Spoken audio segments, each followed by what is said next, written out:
Hey guys, MMA here, back with another video. Today's video is going to be how much does basic training actually applies to operational Air Force. This video is for those who are going into BMT or are leaving BMT and wanted to know how much of the training actually applies. First off, let me start by saying these are my perspectives and not of the perspective of the United States Air Force. Anyways, let's start off with talking about the uniform inspections. The uniform inspections at basic training are extremely strict. You make sure you don't have any strings, any type of stains, dirt, and you have to do, I think, weekly inspections. I know that they do it pretty often, really work towards having that perfect uniform. And operational is not quite that way at all. It depends on your unit, what unit you're assigned to, and how often you actually have inspections. But generally, inspections don't normally happen in operational. But at the same time, you want to make sure that your uniform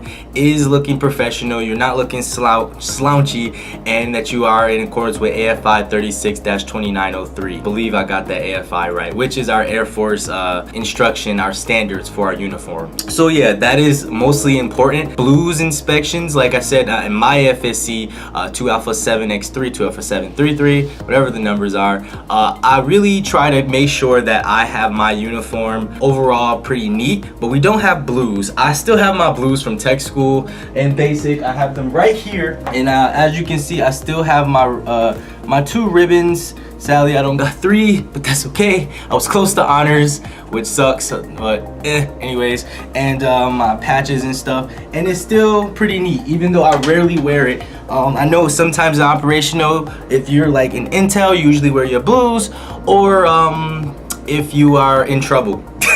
That's most of the times you wear your blues, or if you're going to an event, somewhat semi-formal, I guess. It depends on your unit. Marching. Now, marching is like all over the place at BMT, right? So you don't normally, like in operational, we don't normally march. Marching isn't something that like you see often and people doing all over the place 24/7. That's not what it is. Marching is basically going somewhere, marching in sync, you know, 3 forward, 6 to the back. I forgot what it was. I forgot the numbers. It's been like a year and I should remember, but that's okay. Yeah, so yeah, we don't march everywhere. Like, that's not a thing. It's just like, you know, a normal world.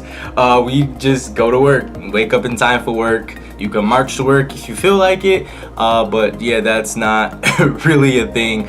Purpose of that basic training is just for the discipline and to make sure you are doing what you're supposed to, make sure you're looking sharp and that you know your craft. Basic training, basic military training. And that goes along with the face-in movements. Face-in movements are not as common. The only time we do face-in movements are if we're like in mass formation during a commander's call, or if we're like in roll call. Like in my unit, if there's a shift change in the afternoon, we basically line up information like a regular flight would do, and you would do your attention face-in movement. You come to attention, or you be in parade rest when our supervisor is talking, and we do our about face. And that's pretty much like the only time we would do like our face-in movements. I know if you were in security forces, then you would probably do a little bit more marching and face-in movements, I believe.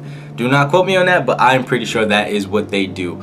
But it's not as common. Commander's calls when we usually would do mass formation, and most of the time you're in parade rest. You're not standing in attention like you would do at basic training during those mass formations, which you're like, thank God. But that's that. Now this is a really important one.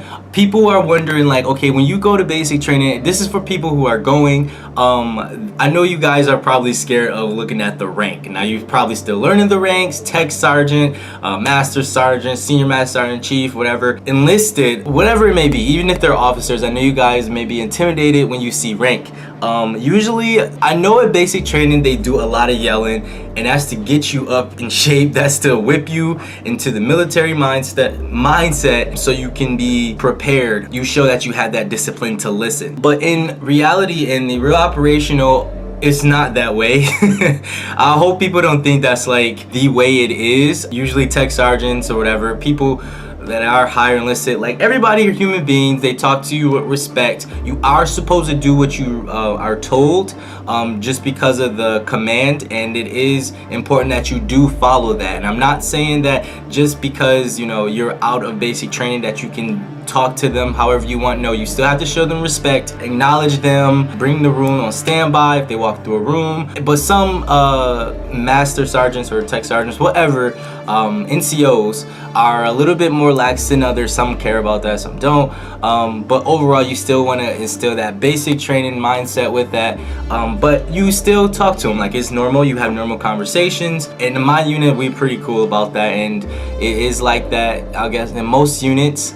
It's not as uptight as in like basic training. They're not going to like yell at you at every chance they get. So basic training, just make sure you listen, otherwise you're going to get in trouble. You may get a 341 pulled, a lot of documentations. They just show that you're not ready to listen for the Air Force and you're being defiant, which is not good. It's not good to word it that way, but you know, you have to make sure you listen and follow orders. Orders are very important, so just always show the respect. Saluting an officer. Saluting an officer is a real thing. It is funny because a lot of officers do a lot of saluting all day. I had officers personally tell me that they try to avoid a lot of enlisted because they do not feel like saluting, and it gets tiring all day. So sometimes they might be walking on one side of the sidewalk as you, and they might cross the street just to avoid saluting you. And it's not nothing personal. At the end of the day, you still should show them that respect. You still should salute them if you pass by them. It's pretty nice, and overall they're pretty chill. If you do forget to salute, they might correct you on it. Some might not, because it's, you know, not that big of a deal. But at the end of the day, you still show them some kind of respect. From basic training, it gets a little complicated compared to operational, because there's not only Air Force officers, but there's like Navy officers. It depends on the base you're at, and sometimes you might not recognize the other branches insignia salute an officer, but sometimes they'll correct you. Most times they don't. Is there a hydration schedule? There's not a hydration schedule. If you don't have water in your system, then what are you really doing with your life? Honestly, you should be hydrated. You should hydrate on the regular. Anyways, you're grown. You shouldn't have people telling you when you should drink water. Ideally, it's completely up to you, but if you want to have a schedule for that, then by all means have a schedule. Do we shoot often? I say no, we do not shoot often. The only time I had to really shoot was at basic training and tech school before coming here in Hawaii. Had to work on my certifications for M4s, I believe. And M16s. I had a laser on the M4, I believe it was. That was pretty fun, but it definitely depends. It's not always common for you to be shooting in operational compared to basic training. Basic training, you learn your weapon, you learn how to use your weapon, and also it depends on your AFSC. It depends if you're security forces, if you're a defender or not. That is mostly on the training. You'll be shooting a lot. I know some of the guys on my flight are police officers, so they do have that training. I don't know if you can do it on the side. You probably can get more certifications that way, but it's not extremely common in the operational Air Force. But you do have to do your annual shooting.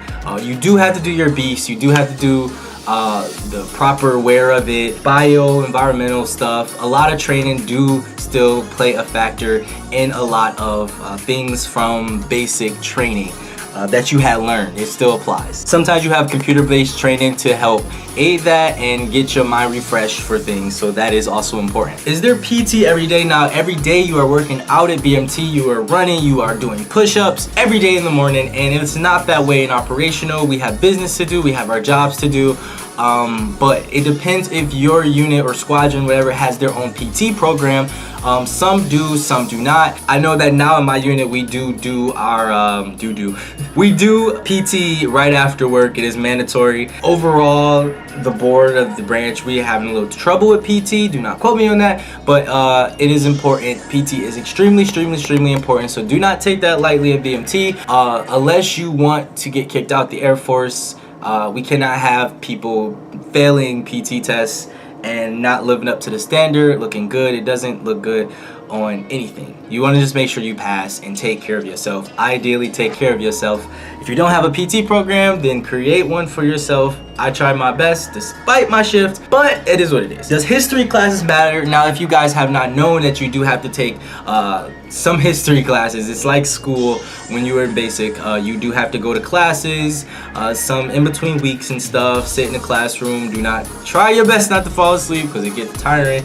But you have to learn about history from the Air Force, and you have to learn about customs and courtesies, things that you can and cannot do, a bunch of personal programs, lessons and stuff. But yeah, it does matter when you are, it matters in the operational. If you're trying to test for staff, that's when you really have to learn some of the things of your job, history, Air Force history and stuff. That does play a factor. That does play a factor overall. Other details. Now, basic training, everybody has jobs to do during their dorms, right?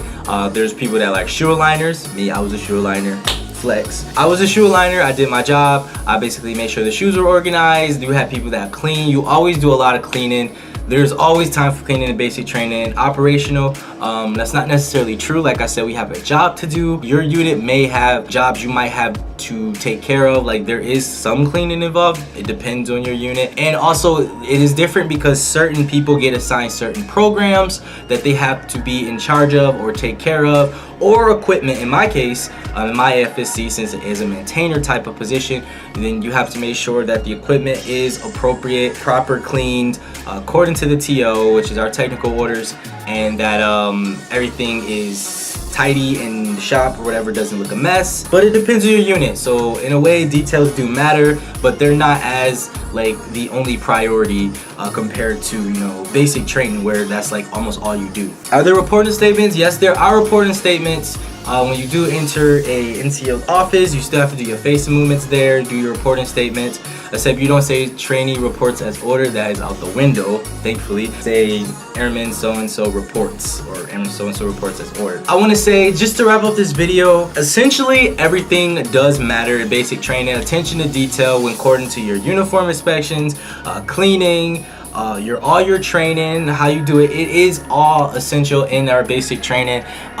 So I don't want to denounce it, but you know, there are some things that are more focused on more than others in operational because we all have a job to do, but you still want to instill those basic military principles, and then you should be, I want to say 100, but you should be fine in operational. But you mostly want to learn your job because that is the most important thing you're supposed to do when you are in operational. And there is always training to be done. So I do appreciate you guys for watching. I hope you guys like my little video. If you liked it, give a like. I hope we clear some things out, and I really appreciate you guys for watching. Until next time, Airman May is out of here. Peace. Whoosh.